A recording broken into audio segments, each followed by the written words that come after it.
is up, everybody? You know who it is. It is your allies behind enemy lines. Joey and Ryan holding it down for all our Washington football team fans out there.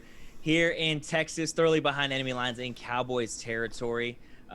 Joey, how's it going, man? How you been?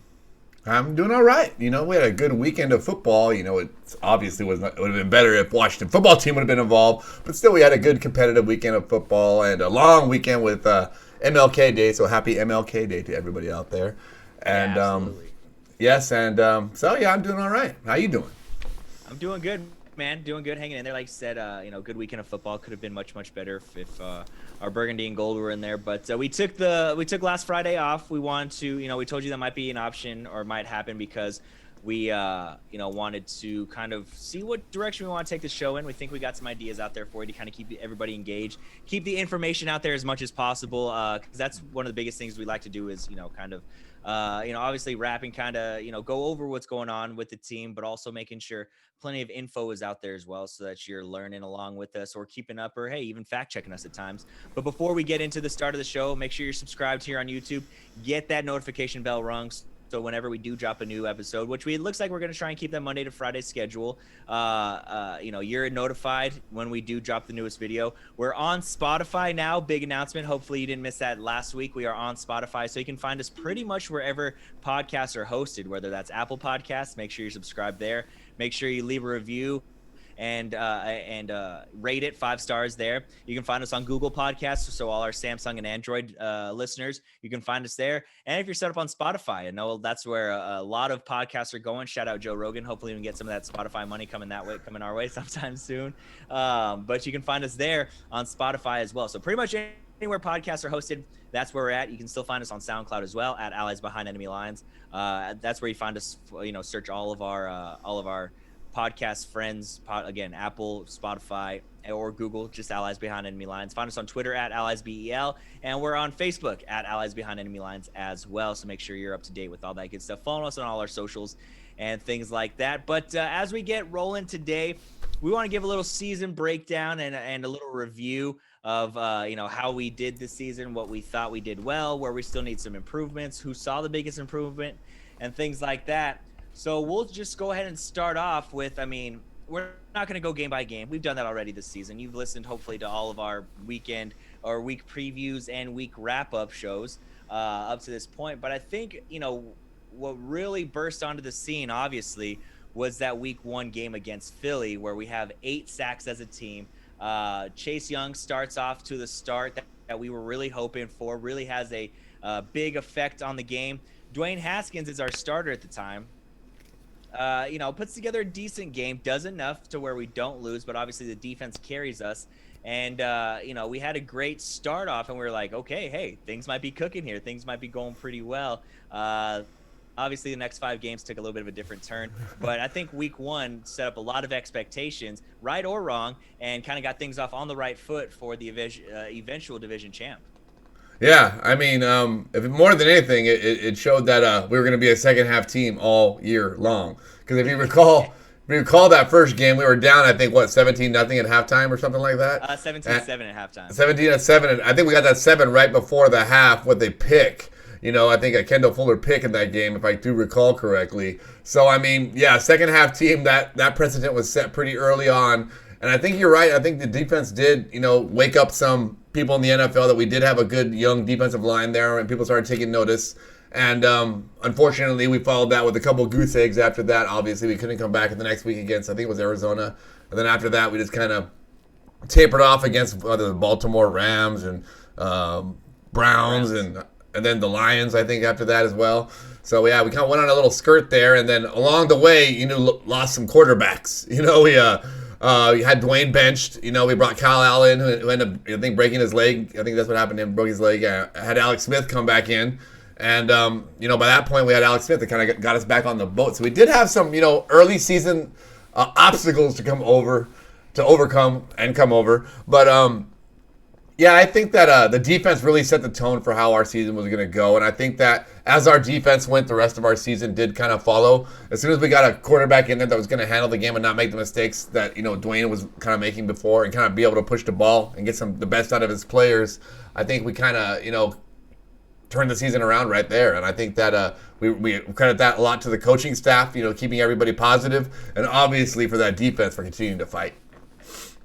Yeah, I think you're absolutely right. It did kind of start off. I mean, what we saw in that first game it really was what we got all year from that defense and from the team as a whole. Even whether whoever was playing quarterback in there, was that we were going to play hard-nosed defense. We were going to, bend, don't break. And then that second half, we're going to make our adjustments and come out and hopefully, put one on you.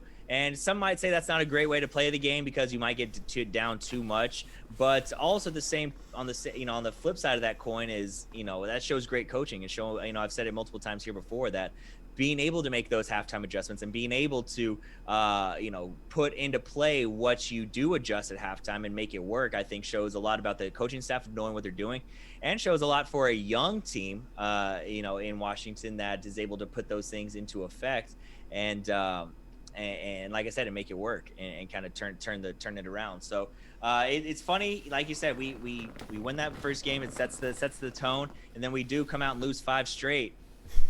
And things look a little bleak. Obviously, the Dwayne Haskins saga is going up and down. But then we get to week 7, where we're playing the Dallas Cowboys, and this is really where we kind of see Antonio Gibson, his kind of coming out party. He has 20 carries for 128 yards, a touchdown. That's the Kyle Allen versus Andy Dalton game. Kyle Allen has a decent game, 194 yards, 2 touchdowns.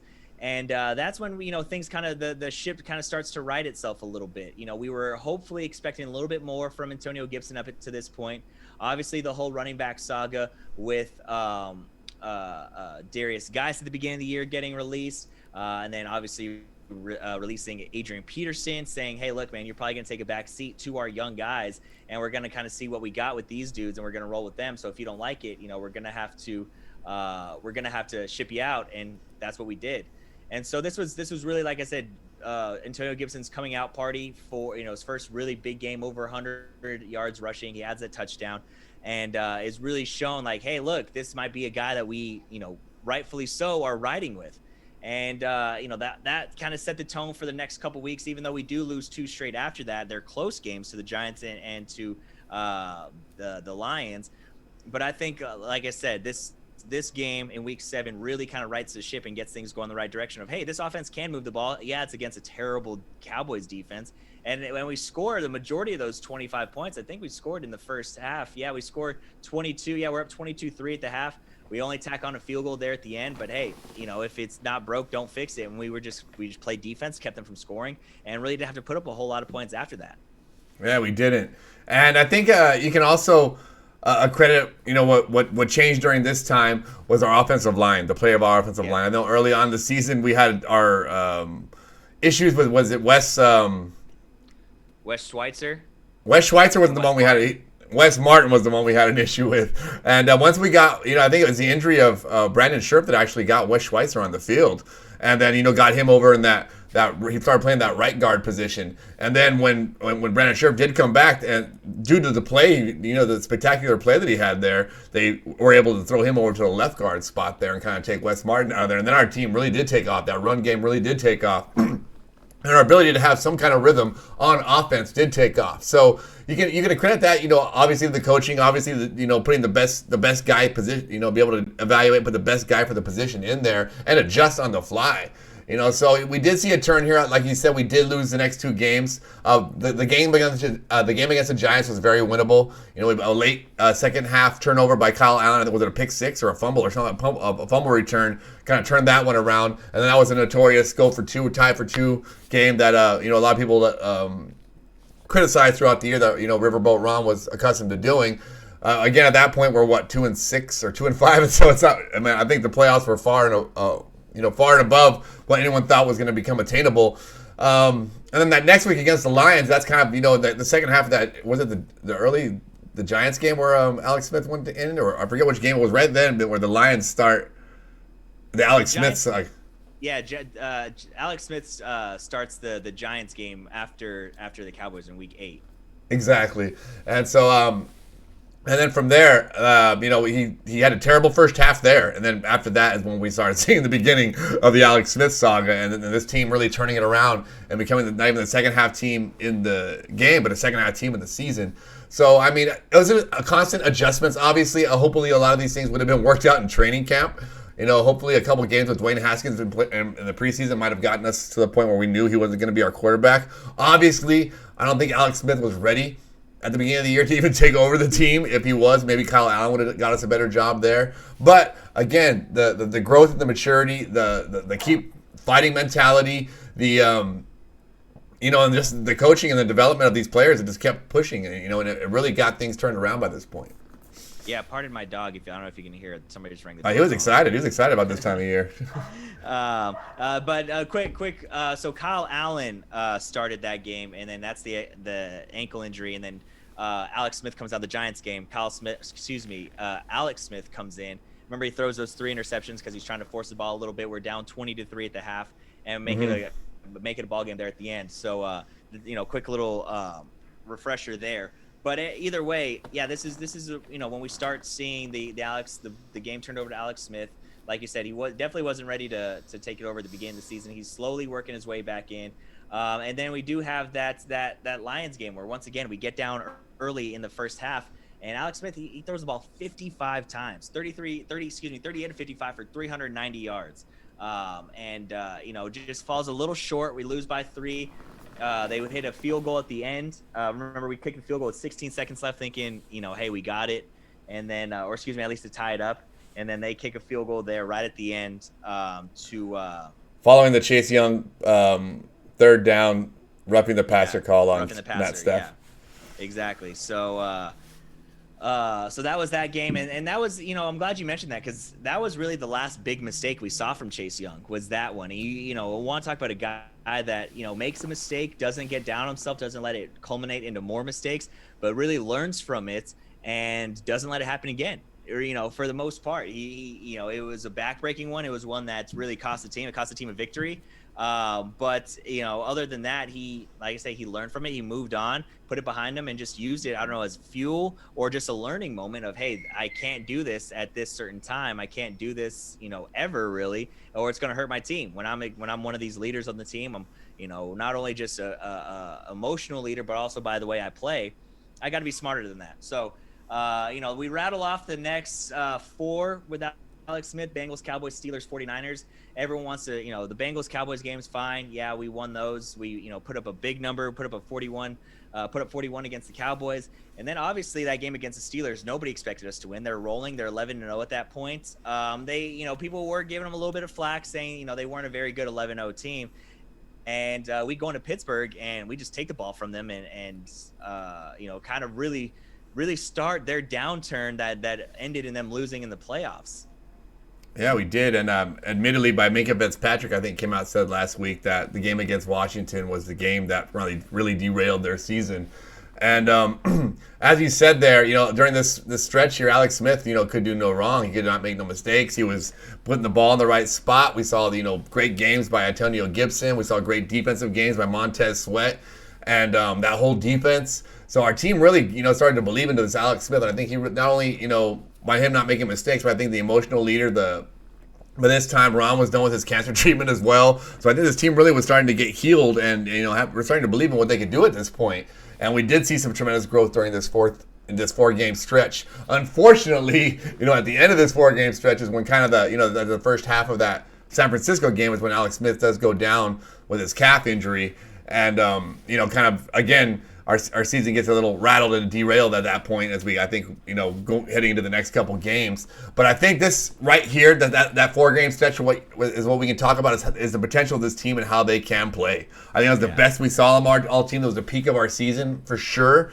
And you can say with good quarterback play and solid running game and solid and basically controlling the line of scrimmage and not making mistakes. The same things we've preached all year long. We show we could do it in these games. And I mean, and even that, that 49ers game that we talk about, I mean, we had such a good lead and such a good defense in that game. Their defense won that game by itself. Dwayne did come in the game and not completely lose it for us, but that defense pretty much, with Chase Young fumble return, and then the Cameron Curl pick six. That defense pretty much won that game, by on its own, and not to mention the great punting by Tress Way there in the end. But yeah, I think the true future and the growth of our team and the potential of our team was really shown during that span right there.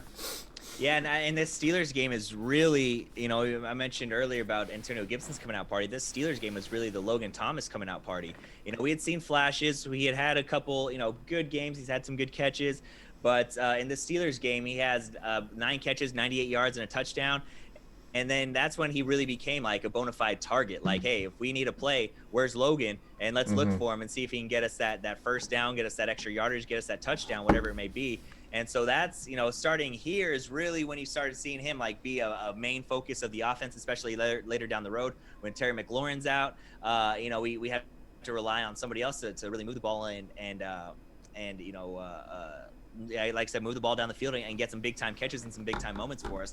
And that's when Logan Thomas really kind of burst on the scene for me anyways. Like I said, we had seen flashes. We had seen him do some of these tight end screens. We'd seen him take the ball from, throw the ball down the field, and then some little reverses, their own Philly special type deal. But this is really when he kind of like came into his zone of like, hey, this guy is an NFL tight end. This guy is the tight end for this team and can be trusted in big moments. The next 2 games after that, the Seahawks, Panthers, I think we both know those are games that we should have won and just didn't. We went out there and laid an egg. The Seahawks game for sure still haunts me because I think we should have both those games. I think both those games were very, very winnable. I mean, we could have finished the season on a 7-game win streak. We lose to the Seahawks 20-15, we lose to the Panthers 20-13. Some big time mistakes in those games that just really hindered us. Dwayne Haskins is starting in that Seahawks game and just throwing some ridiculous interceptions. Same thing in the Panthers game. We just couldn't stop Curtis Samuel of all people. He was Steven Sims fumble. Yeah, absolutely. So, it's, both of those games that Dwayne Haskins played for us that ultimately ended his time with us was, like you say, it would have been nice. We could have finished 9-7. All the jokes would have been out the door of, the 7-9 team made the playoffs, yada, yada, which, it is what it is. People want to get their jokes off on Twitter. Go for it. It makes you feel a little bit better. But I think they were needed. In a sense of like it let us know like, hey, Dwayne's not gonna be the guy. He's not gonna stick around. He obviously has some other selfish tendencies off the field that he deems more important at times. That was our first. That Panthers game obviously is our first hint of the Heineke mania of seeing Taylor Heineke out there and getting it done, getting after it. It was I think 20-3 before he came in. And he gets 10 points on the board real quick. And if we just get one more stop, he might have a chance to bring us all the way back. Unfortunately, not the case. But, hey, set him up for some success down the road, I feel like. Well, definitely. And a couple drops there at the end, too, not to mention the questionable holding call on a touchdown pass, too, if you don't recall there at the end, that we would have, been in a much better place there. So, it was obviously we wanted to end the season with a 7-game winning streak. The Seahawks game, the Seahawks were on their own downfall, it looks like, at that point. And not being able to move the ball. And, but as we said before on the shows after that, we win those games and we still think that Haskins we potentially have our quarterback in the building with Dwayne Haskins. And we still, got those games out of our system and still made the playoffs eventually and not having to, carry that wonder about him. And now we knew about him and we're able to move on. But as you can see, it was basically, as just looking over, is a tale of almost 3 seasons, 3 different, 3 chapters of the season. You had the bang, the beginning. Then you had that, the true potential there in that second chapter in that 4-game win streak. And then obviously when Alex Smith went down, you had the tale of what we couldn't do without him. Obviously with the peak there in the end coming. But it just shows what this team does and how they play versus, when you have a competent playing person calling the shots, playing quarterback position. I don't care if it's, if they're not lighting up the stats. I got into a heated debate. I shouldn't say heated, just a long debate with somebody over the other day who has made the comment that both Alex Smith and Dwayne Haskins were trash based on their stats. And I was like, you cannot look at stats and say that, the number one stat in competitive sports is wins and losses. And you look at Alex Smith's stat, way more wins than Dwayne Haskins, and not to mention how it makes, it brings other people. If you bring the best out of other people just by being around them, that makes you a better quarterback. It makes you a better leader. It makes you a better player. So it just shows you what type of, not only what kind of, but what type of person we need at that quarterback position. We need to have these strong leaders. I think any good team does, well, especially a team like this that's so young. We need to have these strong, leaders at these key positions to be able to keep the troops rallied. So I think that was very evident, if anything else, amongst this whole season. Yeah, I think going off that last point there about the type of leader we need, we also need somebody that's kind of fearless out there. It's like, hey, I'm gonna go out there and ball. Like Alex Smith was very much like that. Like, hey, I'm going to make some passes. Obviously, shoot, I almost lost my leg. I'm still going to go out there. Where, sometimes Dwayne was fearless, to his detriment, where he was just chucking balls down the air like, hey, I'm going to trust my arm and just throw the ball as hard as I can, or throw the ball as far as I can and see what happens. And it ended up turning into turnovers. But yeah, so and again, off that point, we see Taylor Heineke playing in that Tampa Bay game. He played fearless. I mean, that guy, he was playing with house money. You see right behind you, diving from the 5-yard line to stretch that ball over the pylon. That's it right there. And you know what I mean? Like, that's what you need from your quarterback play for a young team like this. Somebody that people can trust, somebody that people know in a critical moment they can make the right play. So yeah, like you said, Alex Smith, was this his best statistical year? No, but was it still a very strong season and kept us right in the thick of things and took us to the playoffs? Absolutely. If we don't have Alex Smith this season, we don't make the playoffs. And without a doubt in my mind, we may win 3 or 4 games without Alex Smith, which is crazy to say. But he definitely put us in a position to win a lot of ball games, put us in the position to win those ball games and won those ball games for us. So anybody that says that they just don't watch the games. They just are reading box scores on Monday morning. So I don't really take or bought a Haskins jersey. Yeah, that too. Yeah. That too. Luckily, I withheld from doing that. I've learned my lesson of buying quarterback jerseys too soon. The array of the RG3, the Kirk Cousins, the Donovan McNabb jerseys hanging in my closet are all proof of that. I had Heath Schulers, I had Ramsey's. Yeah, see, we both learned from that. But like I said, not a disappointing season by any means. We sweep the Cowboys, we win the division, we sweep the Eagles. Obviously, that last game was people are still questioning that. But if you're a Giants fan or if you're a Cowboys fan, you would have won that game, and you lose because the Eagles lost or they put in Nate Sudfeld at the end of the game. All I got to say is, hey, win more than 6 games and you're in the playoffs. That's what. And Tom Brady would have lit your ass up. You ain't got no Heineke on either one of your teams. Yeah. So yeah, I mean, like it very much was like the tale of 2 teams, the tale of like 3 teams. There was very much chapters to this season, like chapters in a book, and I think it ended on a good cliffhanger. Now the second book has to come out next year, and we'll see in Ron Rivera's time with us of how he gets his team turned around. Hopefully the COVID stuff can kind of go away so we can get a real training camp. We can get a real off season where guys are in the building with each other, practicing, all the stuff that we usually get in a normal NFL season. And I think the sky's the limit. Once we find out who that quarterback is, and it's that's going to obviously be a huge question going into next season. Yeah, going into next season, I think that, just having this season the way it was with COVID and whatnot, I can't see it. I mean, obviously, any worse would be no season. You know what I mean? So it can only get better from here out, or used to it, or the same, which we're used to. We already did a season like this. They weren't meeting at all. During the off season, they weren't even getting in the facility. I don't even remember what the day they finally got in the facility. So close. There wasn't preseason games. I promise you, next year, even with COVID, there's going to be preseason games. Why would you not have them if you're having regular games anyway? You might not have the same amount, but you're going to have a lot more opportunities to meet with your team and build a scheme. Not like you were able to do this year. Obviously, people will be used to the protocols. People will be used to the way they got to move around and be used to kind of how the new normal, so to speak. But obviously, hopefully, it's a lot more loose, and I think it will be by that time as vaccines are become more and more prevalent and available. But yeah, the quarterback position. I mean, Ron Rivera said it. He said it last week. That's the number one priority. That's the number one thing we got to figure out. You know, and that's the truth. Who's your leader? Who's the leader on your team? Who's the leader on the offensive side of the ball? Who's the the leader everyone's going to look to? And that debate it's getting blown. It's funny. We all start now. You hear I even did a poll. I did a poll on my YouTube, which has over 1,000 subscribers, and many of them are Washington football team fans. And then I did one on our Allies Behind, which we have not very many. I think I had like 12 or 11 or 12. I don't remember how many responses I had on this one. A lot less compared to the other one I had over 100. But and it's the same as nobody thinks that it's either Heineke. Everyone thinks Heineke should be in the conversation. Heineke was number one on one side, on the other side he was number two.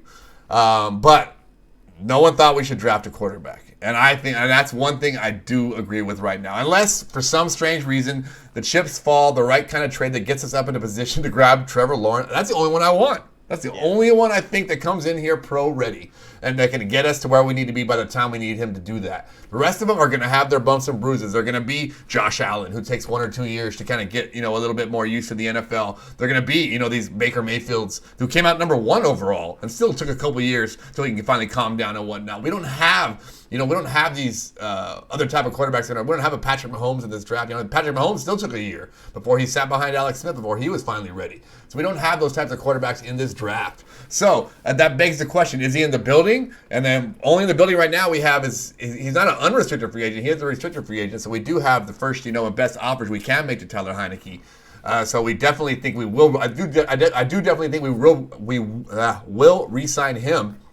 But what else is going to happen in free agency? And that's kind of what happens. I think, I think if anyone watched the 60 Minutes special last night with Alex Smith, saw that he's coming back. His plan is to come back, and Ron Rivera is already welcoming him back. So now you're talking about 2. You got Alex Smith and you got Heineke. And that it truly is the case. And that is 100% correct. That Alex Smith and Taylor Heineke are coming into camp. You already know Kyle Allen is. Then that means stop talking about quarterbacks. You need to stop talking about quarterbacks because that means we're not signing anybody else that I think could come in there and beat out one of those 3 quarterbacks. In Ron Rivera's mind, in Washington football team's minds. So that begs the question. I think then if that is the answer, then Ron Rivera, that we got to address it. Then sign Heineke. We already heard Alex Smith is coming back now. Just tell us if we're keeping Kyle Allen or not. Because if not, to me that's a wrap. Yeah, I mean, I'll still hold out hope for Deshaun Watson or Matt Stafford. I mean, the word around the league is that it's a very good possibility that it's almost guaranteed that he's going to get traded. So I mean, which one? Deshaun Watson. Well, Watson. I mean, again, that becomes one of those things where the internet takes over. The internet takes over. We have a team that have not once made a comment that they want to trade Deshaun Watson. And in fact, quite the opposite. They want to keep him. And say that. Obviously, but I mean, then everyone's lying, or then everyone's lying, or everyone's telling the truth. But and Deshaun Watson at the same time, he hasn't. Obviously, he's mad at the team. He was mad at the team. I don't think he talked to him. They said for 2 months after they traded DeAndre Hopkins. But obviously he's mad. But I guess they brought in they hired Eric Bieniemy in my opinion, and I think they're going to keep Deshaun Watson. Yeah, and I think that's. And they are scheduled to interview him here today, I believe. I think they got that new rule that as long as the team is still in the playoffs approves, you can interview while your team is still in contention. So they are going to interview him here, I do believe, today. And they sign him, I think, which they probably should and will. Then I think that puts that to rest. And if not, then you're talking about Matt Stafford, possibly Matt Ryan.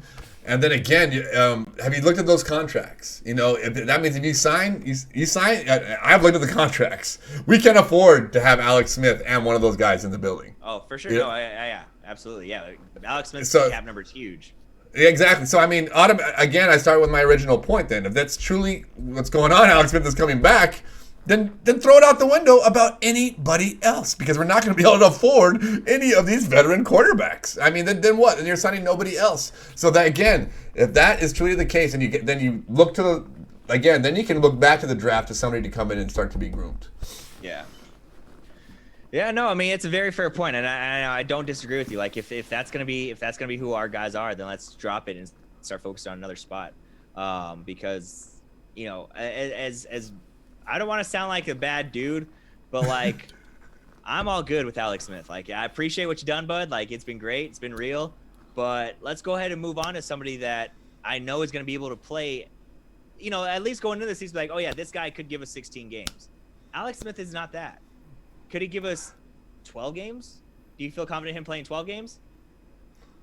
It doesn't matter. We want to win. We want to play 20 games. We want to play 19 games. We want to play 20 games. We want a guy that can play. That can lead. Win, you got to win a good majority of those first 16 to get those next ones. Right? I'm just saying though, you have to be ready to play 20 games. You know what I mean? And obviously, have the energy to play, not be dragging your feet across the finish line at 15. And but again, and you hear Alex Smith. Pun intended. But again, if it's truly not, and we've heard Alex Smith talk, in these different interviews, and I 100%, if anybody has been a champion of Alex Smith, it's been me since the beginning. It has, 100%. I would agree. And I, at the time when he finished the season, I thought, he did what he intended to do. He did make his comeback. He played in the NFL. He took a team and took them to the playoffs and won a division with them. I'm wearing this shirt because of Alex Smith. We are the NFC division champions right there. You can see that. Yes, because all in Alex Smith. But if it's not about the money, Alex Smith, like you said, it's about, then you want to come back, restructure that deal.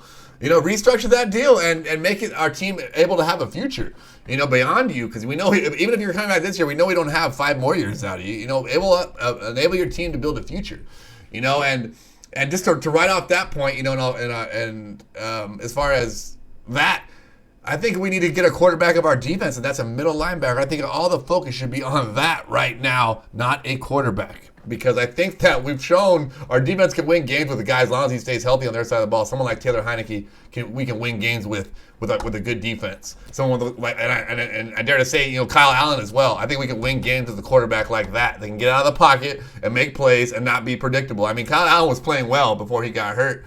I mean, yeah. They're almost identical. If you guys look at Kyle Allen and you look at Taylor Heineke, they're almost the same. They're almost the same person. They have that same mobility. They bring the fearless type of players. But it'd be weird to keep both of them, in my opinion. But I think that someone like Levante David, who's still in the playoffs. I know he's going to become a free agent this year. You get somebody like that on our defense, and that's someone I could say you could pay and not be paying $40 million like you're going to be paying like someone like Deshaun Watson. Yeah, no, I would agree. But yeah, that middle linebacker spot is something we really need. Somebody that can work in coverage, somebody that can, obviously this guy's kind of like a once-in-a-generational type linebacker, but like a Luke Kuechly, he was perfect in Ron Rivera's defense, and that's the type of player we need. Somebody, a smart, cerebral player that can read coverages, that can drop back and play in coverage, or can blitz the quarterback and be quick, or stuff the run, stop the screen game, something like that. Obviously, like I said, if you can have one of the best linebackers to suit up in a while, you're gonna want him. But that type of player that can kind of a Swiss Army knife of linebackers, doesn't have to be the biggest, doesn't have to be the strongest, doesn't have to be the fastest, but just a cerebral guy that can maybe just do a little bit of everything. Because right now I feel like with Cole Holcomb, he's he can do a lot, but he's not quite there. And John Bostic, I feel like he's just a downhill runner, gonna stuff the run. They're both Robins. They're both Robins. We need Batman.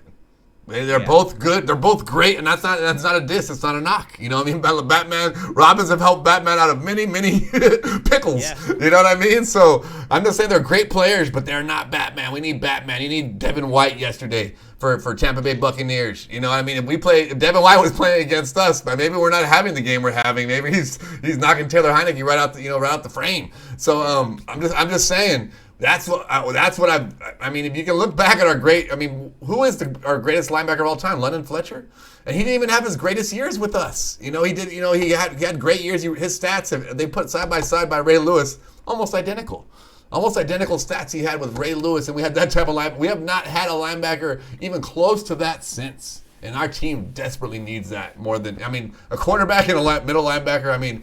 Russell Wilson and Bobby Wagner showed that's the 2 ingredients to keep your team relevant for a long time. Yeah, no, that's a great point. So I actually think this is a good spot to stop because I would like to go on Friday. A little peek behind the curtain. Go position by position and see what we need. See if we're good. I think you can probably tell where we're gonna go with that front four, the defense of what we need, or if we're good there. As we start talking a little bit more in depth about each position, I think that'd be this would be a good place to kind of stop and pick that up on Friday. So do you have any closing comments before we bounce out of here? Again, what I echoed towards the end of the season. I mean, storybook season. It's been the theme. The theme. We had going on. And I know it's funny when I told you that I went back and watched a couple of the early shows, our season preview, and I talked about, wouldn't it be so amazing if Alex Smith came back and led us to I said Super Bowl, but I did say Super Bowl. But I mean, sheesh, for him to come back at all and win us a division and have everyone, we're not a joke, right now we're not a joke team to the rest of the rest of the league. We're a team that's on the up and up, team that people are going to look and expect great things out of next year. Come the rankings next year. We ended the season, I think we started the season 31 or 32 power rankings. I don't know if you saw the overall NFL rankings at the end, and we end up being ranked the 13th, I believe, which is, awesome. I think the Bears were the only playoff team ranked worse than us. But I would almost agree with that. I don't think any other team, we were about right there in the pack. I mean, it might have been a little bit different, a little bit better or worse than a couple of those teams. But hey, to jump 18 or 19 spots throughout the year and to win a division, I mean, to sweep the Cowboys, as we said, to sweep the Eagles and win the division in Ron Rivera's first regime. What a season. What a season. I am so proud. And like I said, I'll be sporting all these colors, all the Washington swag that I can get now proudly before, because I don't have to worry about people talking about my racist logo and my nameless team. I can call you can call us whatever you want us, but right now we're NFC East Division champions. I know that's right. Yeah, finished the season number 2 in total defense behind the Rams. That's a yard per game stat that they're using there. Number 2 in passing yards per game. Like, this defense is just going to be sick, and it can only get better as long as we fill up a couple of spots. But I agree. I'm fully happy with what we did this season.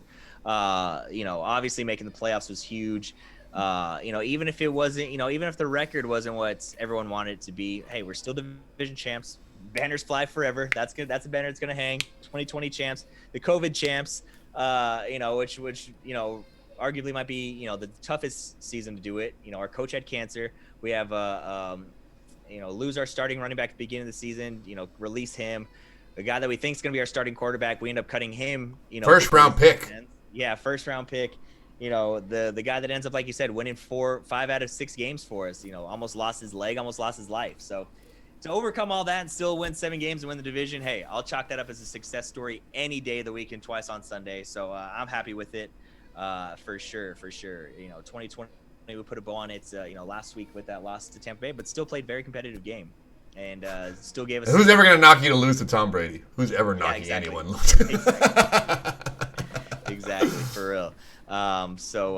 It is what it is. Like I said, great season. I'm happy for it, and I'm looking forward to the future. This is the first time that I'm truly like, shit, man, I can't wait to see what happens next season. Because other times it's like, yeah, I can't wait to see what happens next season, but like probably not going to be great. But this time, like, since 2012, since 2012, after that RG3 season, probably since then. Yeah, probably.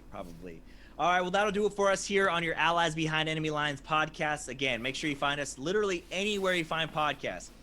Apple, Google, Spotify, we all are there just by searching Allies Behind Enemy Lines. Wherever you do listen to podcasts, make sure you subscribe there. So as soon as the next episode drops, it downloads to your phone automatically. So you can just push play and you're ready to listen. If you're here on YouTube, make sure you hit that subscribe button, ring that notification bell. So again, you are notified as soon as the latest video drops. Find us on Twitter at AlliesBEL. Find us on Facebook at Allies Behind Enemy Lines.